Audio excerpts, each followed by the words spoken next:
Sa ibang oras, sa parehong puso. Sa gitna ng trippy kong gabi, biglang umilaw ang aking telepono. Isang mensahe mula sa'yo. Happy Valentine's Day. Namiss kita. Kumusta na tayo? Napatigil ako. Nalito, napangiti ng bagya.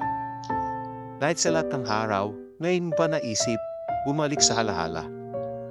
Iba ang oras mo, iba ang mundong ginagalawan. Ngunit sa isang saglit, tila bumalik tayo sa dating pinag-iwanan. Parang dati lang, magkausap hanggang madaling araw. Kape sa'yo, kape sa akin. Pareho pa rin tayong gising at nag-aabang. Namiss kita, sabi mo, hindi ko alam kung anong isasagot. Dapat ba akong matuwa o muling matakot? Sapagkat minsan, ang pagkawala mo'y iniwan akong buo. Ayan bumalik ka at hindi ko alam kung magpapatayo muli ng pangarap na tayo.